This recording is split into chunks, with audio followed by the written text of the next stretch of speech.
17절 말씀입니다.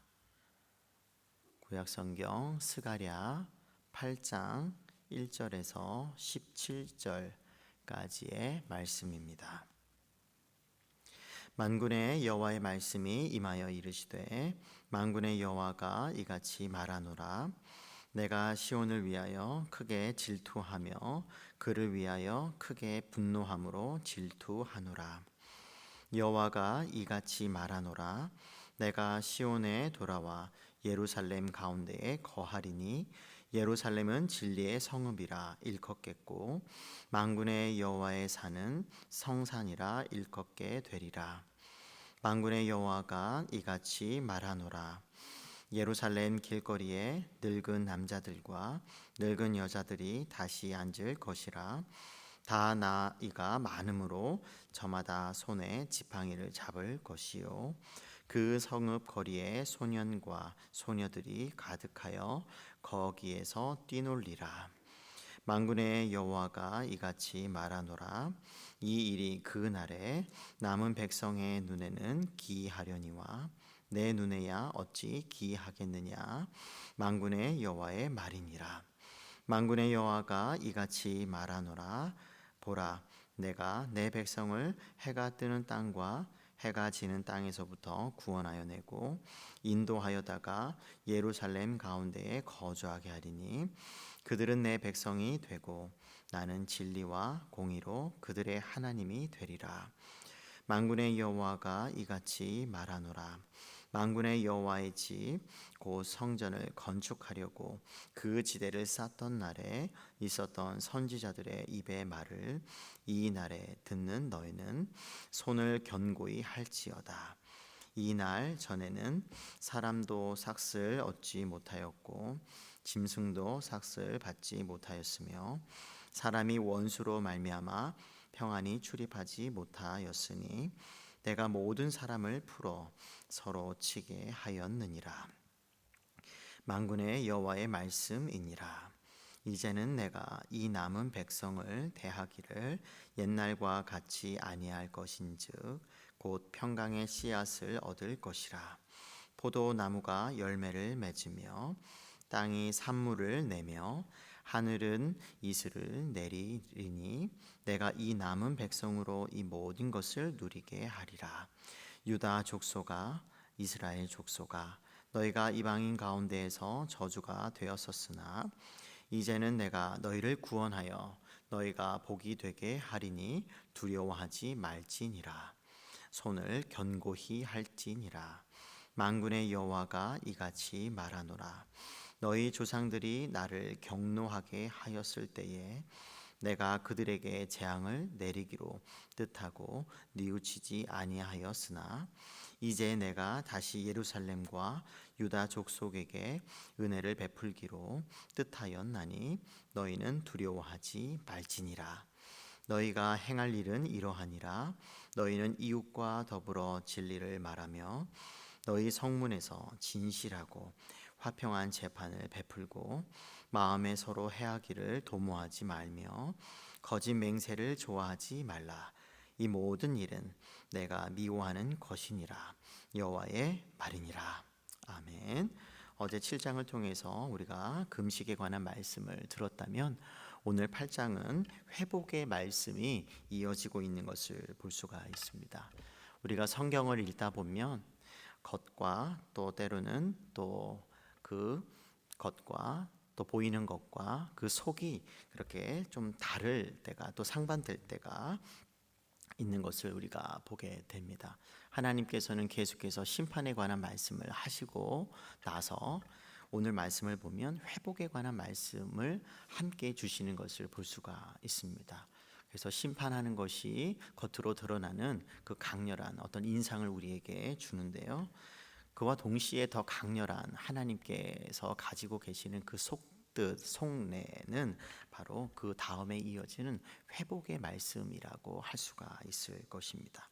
그래서 겉으로 드러나는 하나님의 행위가 전부가 아니라 하나님께서는 때로는 그 속내를 우리에게 비추실 때가 있는데, 그 속내를 우리가 잘 파악하고 그 겉으로 드러나는 것들을 이해할 때 우리가 진정한 하나님의 뜻을 헤아리고 이해할 수가 있을 것입니다. 심판과 회복의 가르침이 바로 그런 것이지요. 그래서 오늘 말씀은 비록 하나님께서는 그동안 이스라엘 백성들을 심판하셨지만 그것이 근본적인 하나님의 목적이요 또 뜻이 아님을 오늘 이어지는 회복의 말씀을 통해서 우리에게 알려주고 있습니다. 1절에서 8절을 먼저 우리가 보게 되면 구체적으로 시온의 회복, 예루살렘의 그 회복에 관한 말씀이 우리에게 주어지고 있습니다. 좀 자세히 보게 되면 1절과 2절에 이런 말씀이 있죠. 하나님의 말씀이 임하였다고 말씀하고 있습니다. 계속해서 8절까지 읽어보시게 되면 만군의 여호와라고 하는 그 하나님의 그 호칭이 계속 이어지고 있는 것을 볼 수가 있습니다. 만군이라고 하는 것은 전 우주의 하나님이라는 뜻으로 또 사용할 수가 있고요.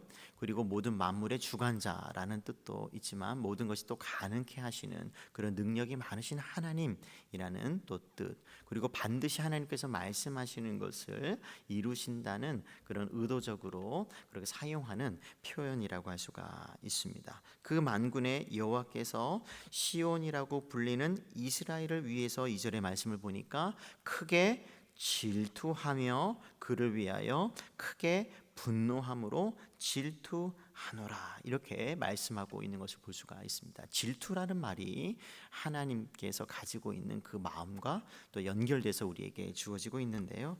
특별히 성경에서 질투는 십계명에 우리가 좀 잘 나타나 있죠.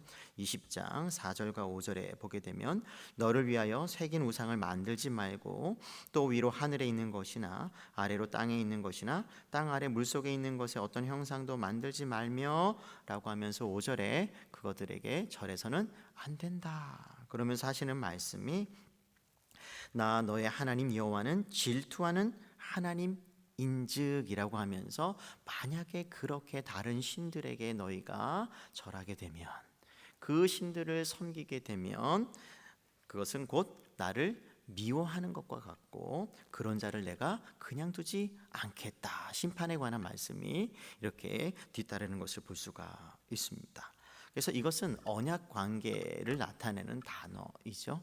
그래서 하나님께서는 그 질투라는 것을 통해서 때로는 그 언약을 어긴 이스라엘 백성들을 향해서 그와 같은 심판을 내리실 것이다 라고 할 때 이 질투가 또 사용되었는가 하면 이스라엘을 위한 또 다른 종류의 질투가 있다는 것을 오늘 우리가 읽은 스가랴 8장을 통해서 알 수가 있는 것이죠. 아까는 이스라엘 향한 그런 대적하는 그리고 반대하는 이스라엘 백성들을 심판하기 위한 그와 같은 질투였다면 스가랴는 그 질투가 또 다른 표현으로는 열정 또는 열심이라는 표현으로 바꿀 수도 있는 단어입니다. 다시 말씀을 드리면 하나님께서는 이제는 과거에 이스라엘을 향해서 심판을 내리시는 그와 같은 분노, 그런 질투를 가지고 심판하셨다면 이제는 돌이키셔서 이스라엘을 위한 열심과 그런 열정을 가지고 그 이스라엘 백성들을 위해서 뭔가를 이루시겠다 라고 하는 그런 다짐 속에 이와 같은 질투라고 하는 단어를 사용하고 있는 것이죠. 그래서 하나님께서는 이와 같은 질투라는 단어는 성경에서 이중적으로 사용하고 있는 것을 볼 수가 있습니다. 먼저 7장에서는 이스라엘 향한 여호와의 질투, 심판하시는 하나님의 모습을 통해서 우리가 볼 수가 있었고요. 8장은 그와 달리 심판 가운데 있는 이스라엘 백성들을 위해서 이제는 하나님께서 또 다른 하나님의 그 열정을 품으시겠다라고 하는 그런 의도 속에서 사용되고 있습니다. 이런 하나님의 열심은 이스라엘의 그 회복과 관련해서 열쇠 역할을 하게 되죠. 그러면 3절부터 구체적으로 하나님께서는 어떠한 열심을 품으실 것인가 그와 관련해서 우리에게 말씀해 주고 있는데요. 구체적으로 3절에 내가 시온에 돌아와 예루살렘 가운데에 거하리니, 예루살렘은 진리의 성읍이라 일컫겠고 만군의 여호와의 산은 성산이라 일컫게 되리라. 아멘. 이스라엘 위한 하나님의 열심은 행동으로 나타나게 되는데 먼저는 하나님께서는 돌아오시겠다고 하는 것이죠. 그러면 떠나신 적이 있는가? 우리가 에스겔서를 읽어보게 되면 성전을 떠나시는 하나님의 모습을 우리가 강렬한 인상 가운데 보게 됩니다. 영원히 함께 하실 것 같았던 하나님의 영광이 떠나가실 수도 있다는 것을 우리는 에스겔 선지서를 통해서 우리가 볼 수가 있는데, 그 떠나셨던 그 하나님의 영광, 하나님께서 다시 성전으로 돌아오시겠다라고 하는 말씀을 여기서 주고 있는 것이죠. 이것은 우리에게 한 가지 중요한 교훈을 주고 있습니다. 하나님께서는 우리와 함께 하고 싶어 하신다는 것이에요. 그래서 하나님과 함께 거주하며 함께 살기를 원하시는 그와 같은 임마누엘의 하나님 되시기를 정말로 얼마나 그 열심을 품고 그와 같은 마음을 우리에게 내비치시는지 우리는 이 말씀을 통해서 우리가 알 수가 있는 것이죠. 그래서 오늘도 내일도 하나님과 함께 살아가는 삶, 그것을 하나님께서 원하시니 우리도 마땅히 그와 같은 삶을 추구해 나가야 할 것입니다. 그러면 하나님께서는 돌아오셔서 어떻게 하실 것인가 봤더니 그 예루살렘의 이름을 변경시켜 주시는 것을 볼 수가 있죠. 예루살렘을 진리의 성읍이라. 그리고 더 나아가서 그리고 만군의 여호와의 산은 성산, 거룩한 구별된 산으로 하나님께서 불러주시겠다고 말씀하시는 것이죠. 왜 진리의 성읍이라는 말로 변경해서 이렇게 불러주실까요? 왜냐하면 그동안 진리는 그 안에 없었기 때문에, 진리와는 전혀 다른 모습 가운데 살아왔기 때문에, 진실하지도 않았고 성실하지도 않았던 이스라엘, 그 성읍을 이제 하나님께서는 그 예루살렘을 어떻게 해요? 이제는 진리의 도성이라고 또 진리의 백성이라고 그렇게 불러주시겠다고 하나님께서는 먼저 선언하시는 것이죠. 여기서 이름을 바꿔주시는 것을 조금 주목해서 볼 필요가 있습니다. 왜냐하면 성경에서 인물들과 관련해서 이름을 바꿔주셨던 그런 저기 하나님께서 있으시거든요. 대표적으로 우리가 창세기에 나오는 아브라함을 아브라함으로 이름을 바꿔주시죠. 또 창세기에 보게 되면 야곱을 이스라엘로 바꿔주시죠. 또 신약에서는 보게 되면 시몬을 베드로, 예수님의 제자 시몬을 베드로라고 하는 이름으로 바꿔서 그와 어떤 의미를 담아서 그와 같은 사역을 감당하도록 하나님께서는 만들어 가시는 것을 볼 수가 있습니다. 그러니까 이름을 바꿔주신다는 것은 어떤 상태의 변화, 그리고 그 이름에 걸맞은 어떠한 삶 또는 영적인 어떤 그런 모습을 간직한 채 하나님의 뜻을 이루거나 아니면 하나님의 뜻과 관련해서 어떠한 삶을 살도록 만들어 가실 때 먼저 이름을 바꿔주시더라라는 것이죠. 그런 의미에서 진리의 성읍으로 예루살렘으로 바꾸어서 불러주신다는 것은 어떤 의미가 있겠습니까? 그에 걸맞은 삶을 살라고 하는 것이죠. 그래서 먼저 순서를 보게 되면 하나님께서는 호칭을 먼저 불러주십니다. 아직 바뀌지는 않았습니다. 앞으로 일어날 일입니다. 하지만 먼저 이름을 바꿔주시는 것은 먼저 선언하시고 하나님의 의지를 가지고 그렇게 만들어 가겠다는 하나님의 그 굳센 그 뜻이 거기에 담겨져 있는 것이죠. 그래서 때로는 오늘날 우리의 삶도 유사합니다. 왜 그러냐면 우리가 하나님의 백성이라고 하는 또 다른 호칭을 가지고 하고 살죠. 또 우리들은 하나님의 백성뿐만 아니라 하나님의 자녀, 또 교회, 의인, 그리고 성도, 그리고 우리가 아까 찬양 속에 나왔던 우리 친구라고 하는 것처럼 하나님의 벗이라고 하는 다양한 종류의 우리에게 주어지는 그런 호칭들, 이름들이 우리에게 있다는 것이죠. 그런 것을 우리에게 먼저 우리에게 불러주시는 것은 어떤 의미가 있겠습니까? 그런 삶을 살라는 것이죠. 진리와 연결된 진리의 사람으로 진실하게 살아가며 또 거룩한 성도로 우리를 불러주셨으니 거룩한 무리가 되라라. 구별된, 이 세상에 살지만 이 세상과는 구별된 그런 삶을 살도록 우리를 불러주셨다는 것이고, 또 우리가 죄인임에도 불구하고 우리를 의인으로 먼저 불러주시는 데는 어떤 의도가 있겠습니까?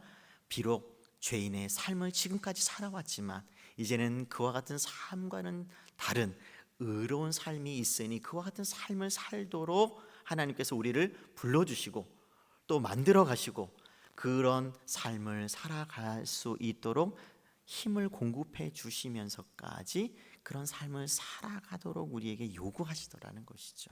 그래서 이름을 바꿔주신다, 다르게 불러주신다는 것은 이와 같은 어떠한 상태의 변화를 요구하시는 하나님의 그 의지가 담겨 있다는 것을 오늘 말씀을 통해서 우리가 기억할 필요가 있을 것입니다. 그렇다면 지금까지 우리는 어떻게 살아왔으며 앞으로 우리는 그 이름에 걸맞은 어떠한 삶을 살아갈 것인가 한번 되새겨봐야 할 것입니다. 이런 말씀이 주어지고 나서 4절에서 5절에 보게 되면 이제 회복하는 모습이 어떠한 모습으로 나타날 것인가 조금 더 구체적으로 황폐했던 곳에 이제 사람들이 다시 거주하는, 남녀노소 할 것 없이 거주하는, 다시 회복해서 이제 사람이 없는 그런 황무지 같은 땅이 아니라 사람들이 다시 거주할 뿐만 아니라 5절의 말씀을 보니까 소년과 소녀들이 가득하여 거기에서 뛰놀리라. 더 이상의 전쟁과 그리고 위험과 위협과 어떤 그런 요소들이 사라지니 다시 아이들이 안전하게 놀 수 있는, 웃음을 되찾을 수 있는 그런 곳이 될 것이다 라고 하나님께서 말씀해 주고 있는 것입니다. 그러면서 6절에 이렇게 이제 말씀을 통해서 그럼에도 불구하고 그때가 되면 이러한 1절에서 5절까지의 하나님께서는 이제는 예루살렘은 내가 회복할 것이다 라고 하는 미래에 일어날 이런 예언의 말씀을 주어졌는데, 일부 사람들이 그날의 남은 백성들의 눈에는 어떻게 되겠다고요? 기이하려니와. 무슨 말입니까? 이 말씀을 믿지 못하는 그런 사람들이 있다는 것이죠. 그래서 그 사람들의 눈에, 믿지 못하는 사람들의 눈에는 하나님께서 이처럼 말씀하신 내용이 기이하다라고 말하고 있습니다. 조금 더 쉽게 말씀을 드리면 어렵고 그것은 불가능한 것이야 라고 생각하면서 불신하는 자들이 일어날 것이다, 이렇게 말씀하고 있는 것이죠. 여기서 기이하다 동사는 창세기 18장 14절에 보게 되면 노년에 자식을 낳을 것이라는 약속을 믿지 못하는 사라에게 하나님께서 이렇게 표현할 때 나타났습니다. 여호와께서 능치 못한 일이 있겠느냐? 능치 못한 일, 불가능하다는 것이죠. 하나님께서 뭐 못하실 일이 있냐라고 했을 때 불가능하다, 못하다라고 하는 것이죠. 그러니까 어떤 사람들의 눈에는 아무리 하나님께서 이런 회복의 말씀을 전해 주어도 그것은 일어날 수가 없어. 이 현실에 주저앉은 그러한 삶에 그런 찌들어 있는 그런 사람들의 어떤 그 귀와 눈과 영적인 상태는 이 말씀을 받아들일 준비가 되어 있지 않은 것이죠. 하지만 이런 이들에게 하나님은 비록 사람들의 눈에는 불가능하게 보일지라도 하나님께서는 이어서 뭐라고 말씀하십니까? 내 눈에야 어찌 기이하겠느냐? 무슨 말입니까? 내가 볼 때에는 전혀 그건 불가능한 것이 아니야. 이런 말씀을 하실 수 있는 그런 능력이 하나님께 있다는 것을 우리에게 말씀해 주고 있는 것이죠. 그래서 우리의 인간적인 경험을 놓고 보게 되면 이스라엘의 회복은 불가능해 보이는 일입니다. 하지만 하나님께서 말씀하시고 그것을 이루어 가시겠다고 할 때는 그것은 놀랄 만한 것이 아니라는 것이죠. 특별히 구원과 관련해서 이것을 한번 잘 생각해 보실 필요가 있습니다. 구원과 관련해서 하나님께서는 때론 놀라운 방식으로 기이하게 일하실 때가 있다는 거죠. 전혀 기이해 보이는데 우리의 인간적인 경험과 그리고 우리의 생각과 우리가 또 판단할 때는 전혀 일어날 수 없는 일인데 실제로는 일어날 때가 있다는 것이죠. 놀라운 방식으로. 하나님께서는 오늘도 사람들의 눈에는 기이해 보일지는 몰라도 하나님께서 실제로 그와 같은 일을 하실 때가 있다는 거예요. 구원뿐만 아니라 우리를 향한 하나님의 뜻을 이루어가는 것을 보면 정말 우리가 감탄할 때가 있는 것이죠. 어떻게 하나님께서 이렇게 이루어 주셨지? 우리가 이전까지 그것을 경험하기 전까지는 하나님께서 이거는 일어날 수 없어, 정말 기적이 아니면 정말 우리는 살 수가 없는데, 어떤 문제를 해결할 수가 없는데 하나님께서 그 문제를 놀랍게 풀어주실 때가 있거든요. 우리가 많이 경험하는 것들 아닙니까? 예, 그런 것들이 있다는 것이죠. 그래서 우리의 눈의 한계에 초점을 맞추기보다는 하나님의 눈, 더 크고 더 넓고 더 깊고 우리의 이해와 우리의 경험을 뛰어넘어서 일하시게 놀랍게 일하시는 그 하나님의 우리가 눈을 우리가 바라보려고 노력해야 하는 것이, 거기에서 우리는 하나님의 그 놀라운 은혜를, 우리가 말하는 우리 인간적인 측면에서 말하는 그 기적을, 하나님께는 기적이 아닙니다. 그냥 행하시는 거예요. 우리 편에서 그 기적을 우리가 경험할 수가 있는 것이죠. 그래서 하나님께서는 7절과 8절을 통해서 이스라엘의 그와 같은 회복과 그 구원을 놀랍게 하나님께서는 이룰 것이다 라고 말씀을 하십니다. 7절을 볼게요. 만군의 여호와가 이같이 말하노라. 보라, 내가 내 백성을 해가 뜨는 땅과 해가 지는 땅에서부터 구원하여 내고 인도하여다가 예루살렘 가운데에 거주하게 하리니 그들은 내 백성이 되고 나는 진리와 공의로 그들의 하나님이 되리라. 아멘. 하나님 놀라운 방식으로 구원하시겠다는 것이, 사람들은 이해하지 못하고 그리고 헤아리지 못하고 전혀 믿지 못할지라도 하나님께서는 실제로 그것을 이루시겠다고 말씀을 해주시는 것이죠. 근데 여기서 한 가지 8절에 보니까 나는 진리와 공의로 그들의 하나님이 되리라. 진리와 공의라는 의도적인 표현을 더 쓰셨습니다. 하나님께서는 진실하신 분이세요. 언제나 의로우신 분이시죠.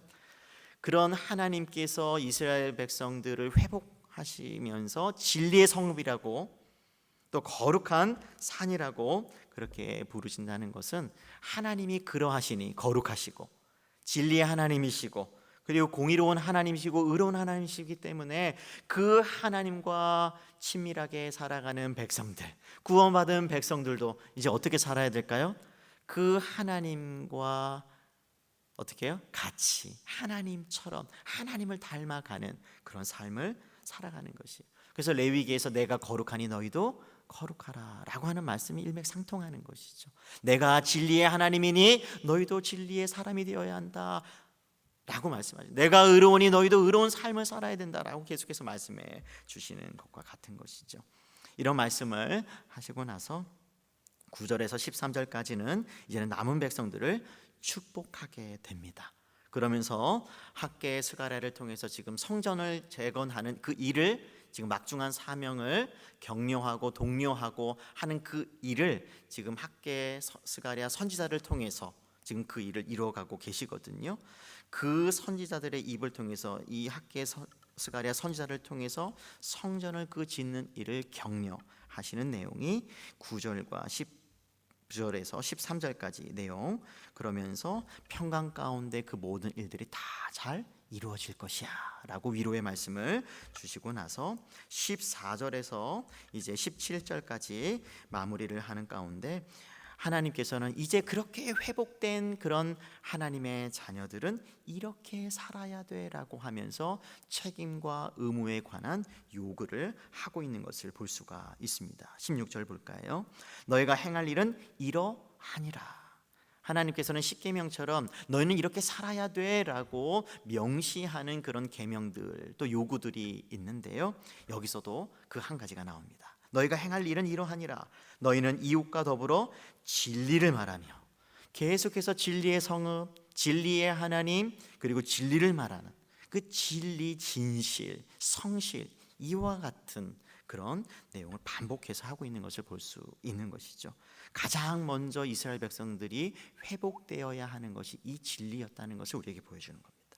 너희 성읍에서 진실하고 화평한 재판을 베풀고 마음에 서로 해하기를 도모하지 말며 거짓 맹세를 좋아하지 말라. 이 모든 일은 내가 미워하는 것이니라. 여호와의 말이니라. 너희가 행할 일은 이러하니라. 무슨 뜻입니까? 하나님의 구원 그리고 하나님의 은혜를 받은 백성들은 그에 따르는 합당한 행위가 이어져야 함을 우리에게 말해주는 것이죠. 16절 이전에 15절에 보게 되면 하나님께서 은혜를 먼저 베푸십니다. 그리고 13절에 보게 되면 복을 베푸십니다. 그리고 우리가 아까 살펴보았던 것처럼 7절에 구원하시겠다고 말씀하십니다. 그러니까 이런 요구를 하시기 이전에 하나님께서는 먼저 구원하시고 복을 주시고 그리고 더 나아가서 은혜를 베푸시고 나서 너희가 이런 것들 받았지, 그러니까 너희들은 이런 삶을 살아야 돼라고 말씀하시는 거예요. 이런 하나님이세요. 먼저 주시고 나서 우리에게 요구하시더라는 것이. 그래서 하나님께서 우리에게 요구하실 때는요, 하나님께서 정말 너무나 많은 것을 주셨어요. 우리에게 요구하시는 것은 하나님께서 주신 것에 비하면 정말 작은 것이다, 이렇게 생각할 수가 있을 것이. 그래서 하나님께서 이런 요구를 우리에게 요구해 오셨을 때, 아니 더 나아가 성경 전체를 통해서 우리에게 요구하시는 것이 있을 때, 먼저 하나님께서 우리에게 베푸시는 구원과 은혜와 복을 헤아린다면 하나님께서 요구하시는 것들을 기쁜 마음으로, 감사하는 마음으로 행할 수가 있을 것입니다. 이처럼 하나님이 원하시는 것이 있고 하나님께서 미워하시는 것이 있다는 것을 헤아리면서 살아가는 삶, 이것이 진리의 사람들이 살아가야 하는 마땅한 삶이고 저와 여러분들이 걸어가야 하는 삶인 것입니다. 이처럼 하나님께서 요구하시는 복된 그런 삶을 사시기를 주님의 이름으로 축복합니다. 아멘. 우리가 아까 불러